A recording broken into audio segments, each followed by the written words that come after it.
Hello and welcome back to the new player series for Crusader Kings 2. So, I'm feeling like we're kind of near the end of this current series. I feel like we've kind of got everything done that we specifically want to do currently. So, what I think we're going to do is we're going to end it after this guy who we're trying to kill dies. I think that's going to be a nice point. It kind of shows you how to build up a realm, and anything beyond that kind of turns into just playing the game normally. There isn't too much difference in like for a new player in like running a kingdom or running an empire. Like it's just basically kind of rinse and repeat kind of stuff. So let's carry on, let's finish our objective, and let's hopefully have a good conclusion to this.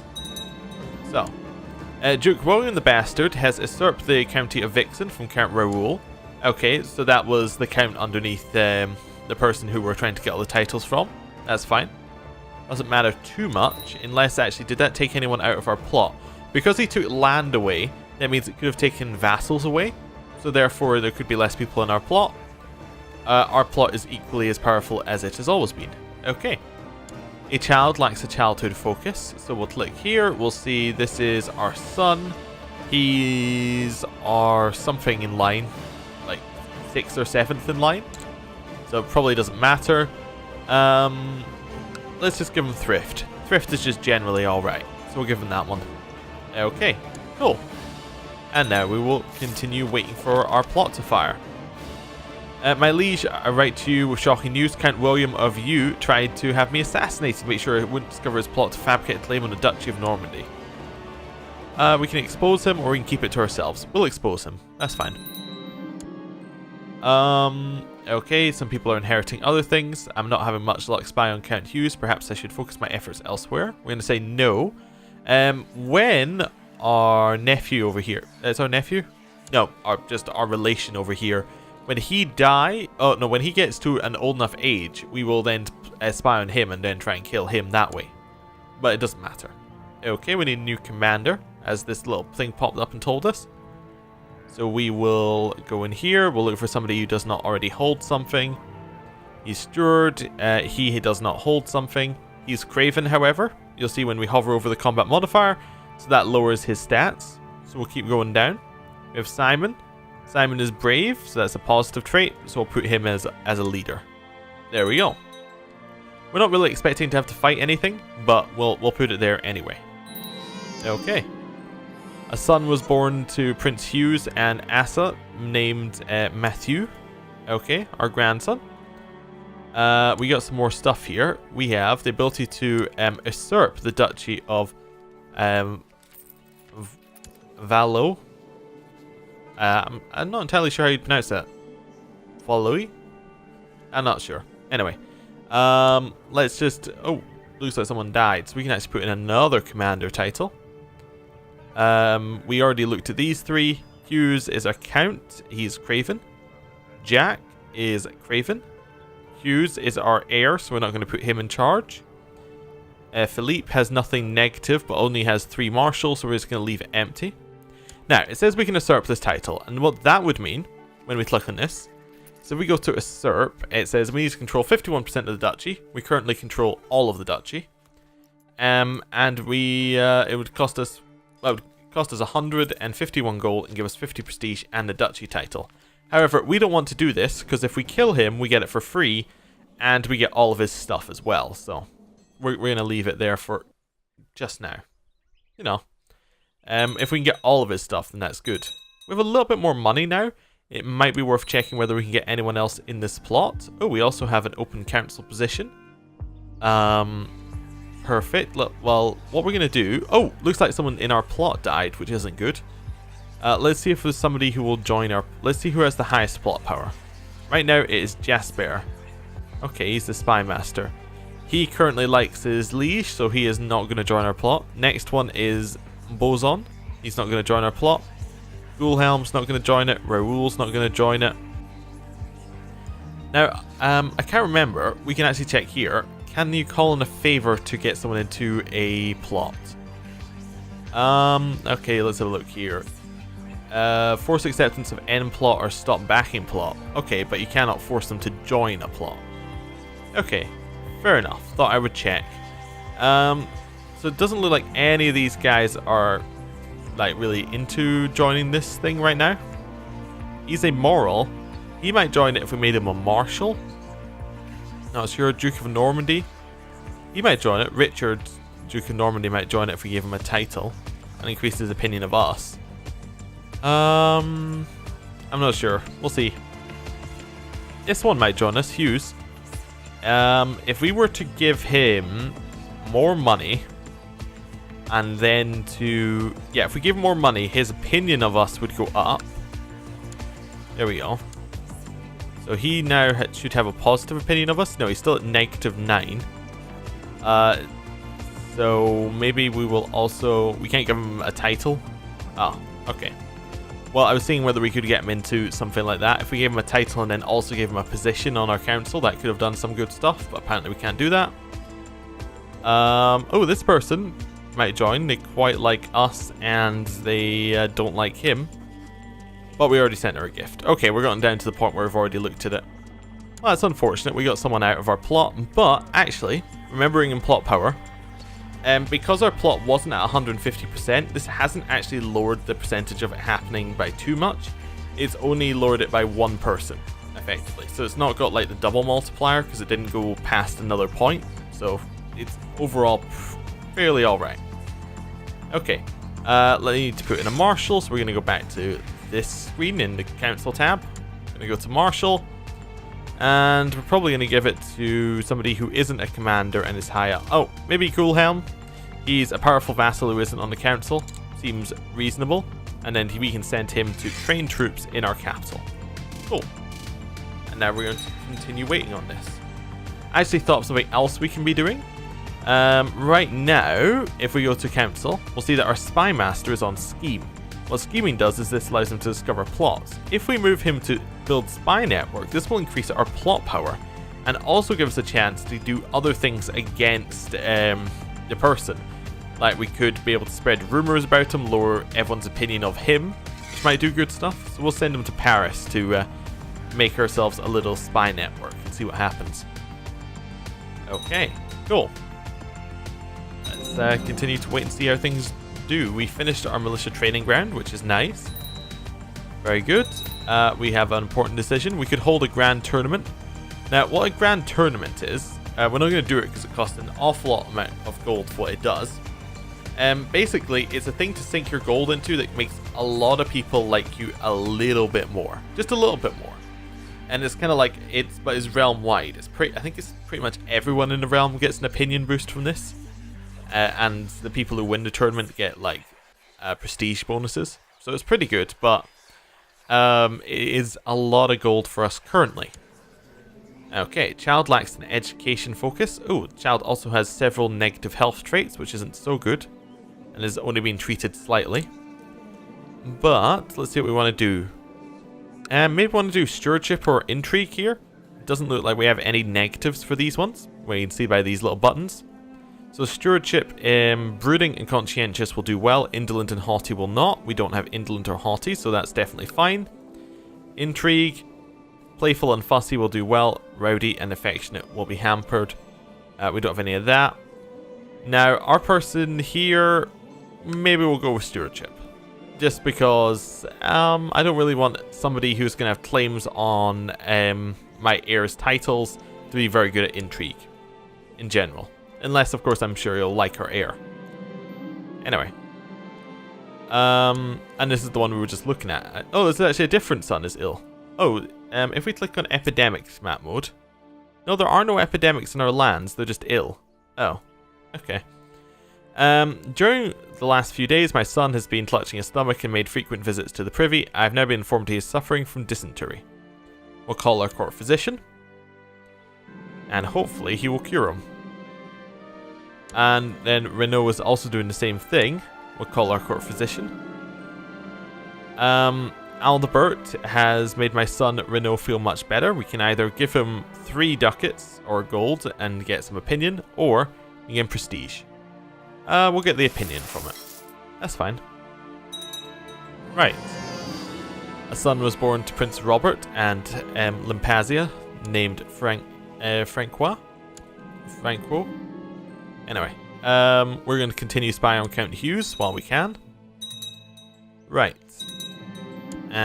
Duke Carls of Aquitaine has obtained the title Barony of Tafala from King Anso. Okay. Who's this? This is our vassal. Oh!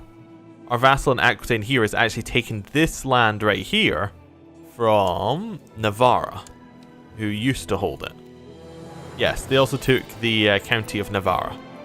So this little kingdom here used to have both of these provinces, and now it only has this one.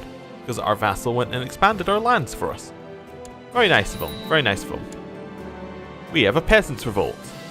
Okay, we can deal with that. There's 2,000 men. What we're going to do is we're going to click a military. Going to raise up the men. And I used control click there so they wouldn't rise up in that province where we had rebels. Just going to then kind of bounding box over them.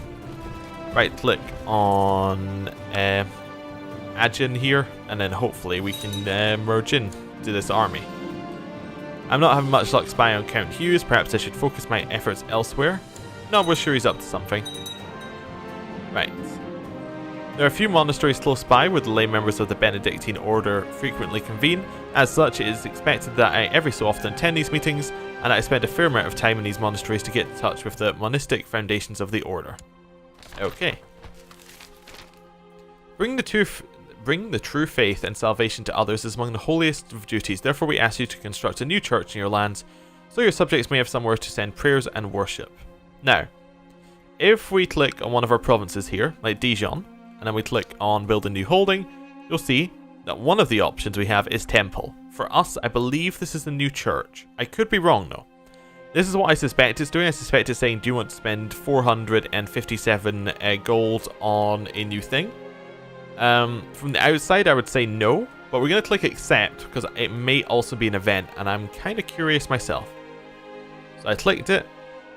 Let's go into intrigue. There is no event for building a church. So yes, what it is doing here in Dijon is asking us to build a church for 457.5 gold.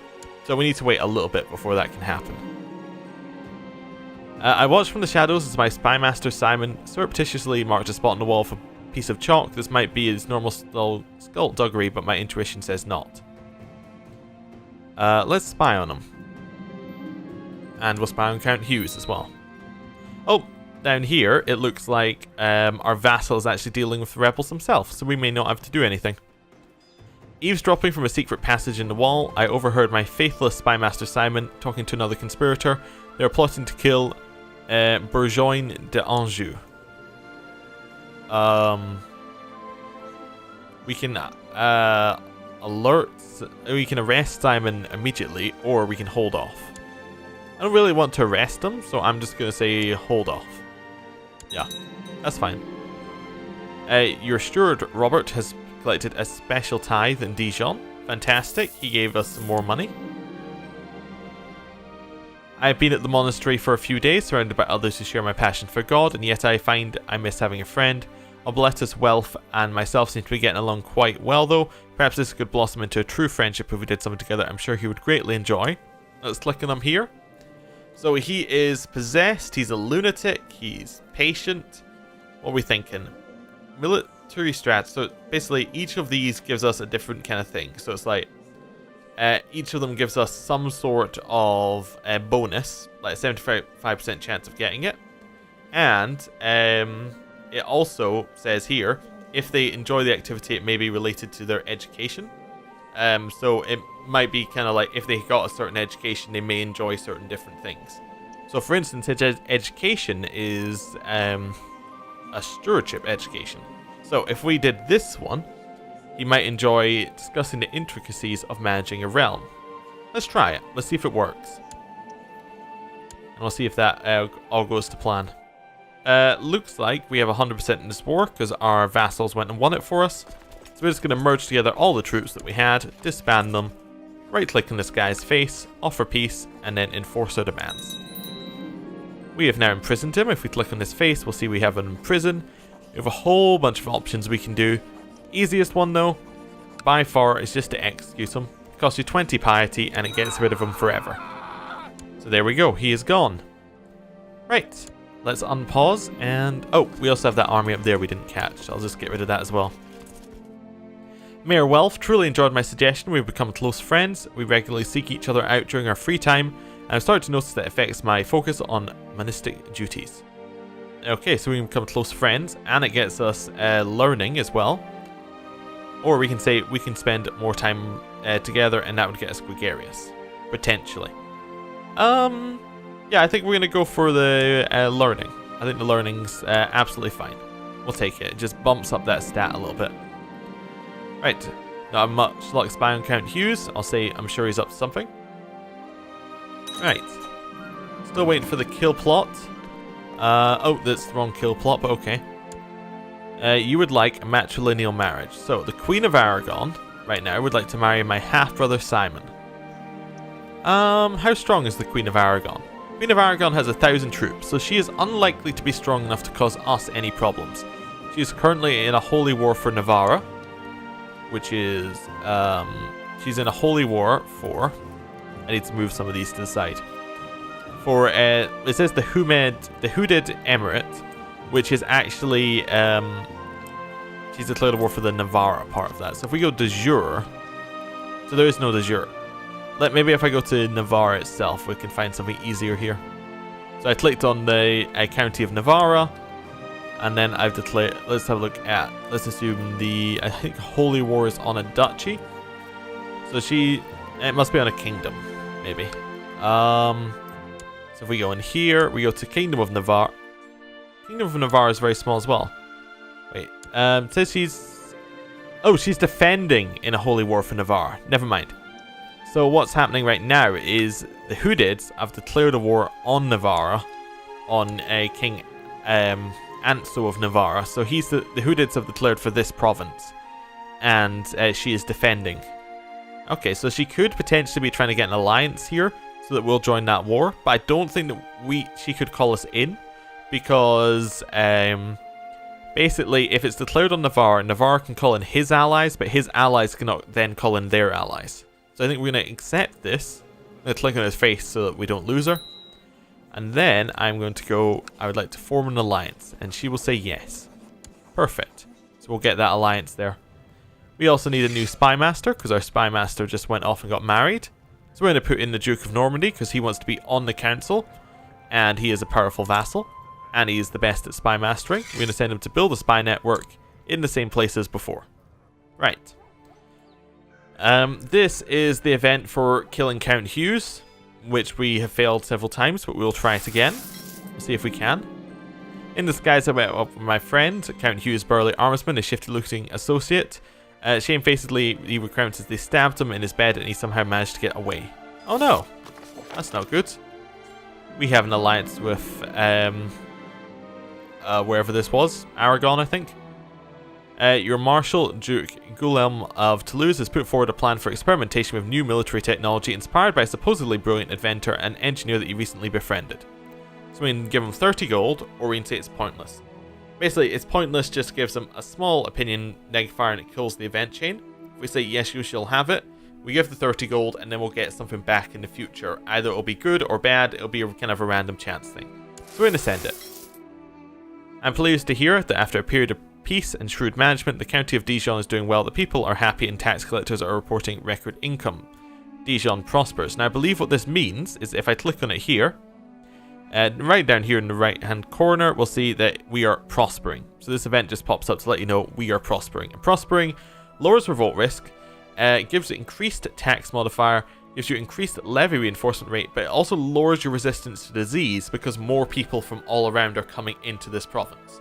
Basically, it's like it's kind of a double-edged sword. So the more your thing's prospering, what you might want to do is, if we open up the extended province view, you can build a hospital, and the hospital basically lowers disease. So you can get the extra tax income that you then put some money into this hospital, and that would then lower your chances of getting disease. We're not going to do that right now because we don't have that much money, but we could. We could. Right. We have another peasants' revolt.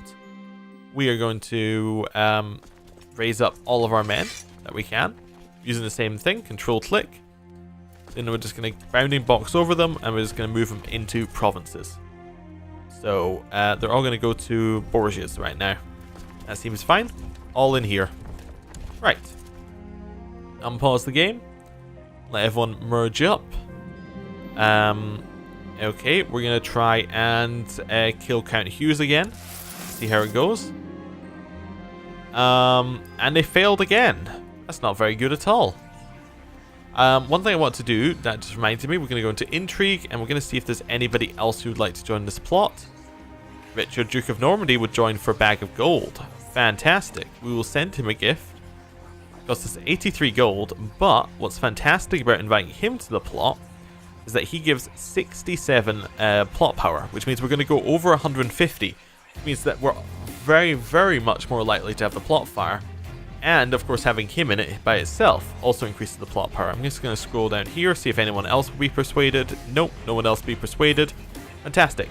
Oh, I suspect Richard, Duke of Normandy, was willing to join because we gave him the Spy Master thing. So we fulfilled his ambition to go in the council. We gave him a position in the council, so we greatly increased his opinion of us. So that's why he's willing to do this. If we just wait a second, he should have given more plot power there. And let's say 67 it was going to give. And now the plot power is only 124. I'm just going to switch back and forward here. Yeah, it seems like the plot power was incorrect in terms of how much he gives. Interesting. Anyway, our army is all got together. We're just going to merge it with the G key. We have leaders on each flank. Because he has far less men than us, we're just going to move in there and we should easily destroy him. Screaming Arrows. This is the result of our military thing where we gave 30 gold earlier. You receive a report on the outcome of military experiments that your marshal asked you to sponsor. Apparently a new kind of self-propelled arrow was tried out based on Far Eastern models. Lit by fire, these arrows would screw and fly away, leaving a trail of smoke and then explode in impact, killing several livestock used as practice targets. Unfortunately, on the second trial, several of these missiles misfired, one striking an engineer dead, another nearly killing the marshal. Okay, so we actually lose military tech point for that, and our marshal gets an injury, which isn't too good. That's probably the bad event, like, as bad as it gets. Okay, my Spy Master is sneaking around. We're just going to say we can trust him this time. We don't really want to do anything that would lower his opinion of us, so we're just going to leave it there. We're going to offer peace in this war, force our demands. We now have this guy. We're just going to execute him right away. And get rid of this army. And then we're going to unpause and let things kind of roll out. Okay, my co-conspirator, Duke Richard IV, has bribed the hunter, taking Duke Angilbert on a trip to the wilds to quietly dispatch the child and make it look like an accident. Okay, I just want to check the intrigue tab. Yeah, it still says it's given the same amount of plot power as before. Interesting. Child lacks in childhood focus. We'll go with thrift. Right. So, this is basically the event. This is the intrigue event firing. So what this means is this means that our Duke Richard got an event saying we can kill this guy. He said okay, he paid some amount of money for it, and now we get a percentage chance, which I believe is maybe based on his intrigue, I think, but I'm not 100% sure on that. His intrigue either affects the event's chances of firing or affects the chances of the event being successful, but we'll see. I think it affects one of them. Anyway, it doesn't really matter. All we need to know is that it's there, and we'll see in a little bit. There we go. King Henry the Usurper has inherited the Duchy of Valois and other titles from Duke Angilbert of Valois. Okay. Success. The hunter did what he was paid for and made sure Duke Angilbert never returned from a hunting trip.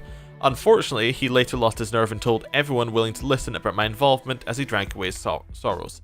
So, we got what we wanted, but we didn't get 100% success. We got a negative with it, which basically means that now everybody knows we're a murderer. I believe it's -10 opinion hit to everybody, just everywhere. So, that's not so good, but we did also get what we were looking for. So, if we have a look at ourselves now, we'll see that we now hold a lot more titles, and we can also see it in the outliner here. We now hold Melun and Orleans. So that's pretty good. We have all these little titles, so it's all very, very, very good, and we're in a great position. If I was to carry on playing, it does say we have the county of Paris. Now, Paris is a really good county, Because if we have a look here, look at Dijon. Dijon has one province, has one thing built currently, is 2 things underneath it, and then it has 3 slots. Paris has one thing, it has 1 at the top built, then it has 5 underneath it, and then it has another slot free. So basically, it's going to be bringing in more tax income. We want to make this the focus of everything if we were to carry on. We would want to make this our crown focus. We would want to really build it up. We would want to make it our capital. In fact, we can do that right now. We can just say make capital. So if we clicked on Paris, we can click make capital there. Can't change it for 600 months. Effectively, you can only change it about once a lifetime. We now have Paris. We're going to make it our crown focus. So it is more like to prosper. Basically, what this means is we're basically making the best province even better. Like, I'm not meaning to hover over that. We're basically putting all of our bonuses, all of our stuff on it. We'll put our steward on it so it gets extra tax income. Put our marshal on it so it gets extra troop income, like extra troop reinforcement. And basically, this would become our main place. This would become where we put all of our efforts and all of our focus. So, I am actually going to end the episode here and the series here, because we got our objective. We killed the person we were aiming to kill. We are now fairly much in charge of France. We're in a very good and solid position, and it kind of shows you how to set up a game and how to really look for what I was aiming to do with the series is show you how to set up a kind of campaign and kind of set your own goals, and also show you a way to different ways that you can expand. We had a little bit of conquest expansion, we had a little bit of intrigue expansion. I think it went fairly well. If there are any questions or anything that you want fully explained in more detail or anything like that, please put it down in the comments. I'll be happy to answer anything basically. If there's anything you want me to go over again, is there anything you want to be explained in a lot more detail, I can maybe do a video on it. But apart from that, this is the end of the series, so thank you for watching, and I hope to see you in one of the other ones. See you then. Goodbye.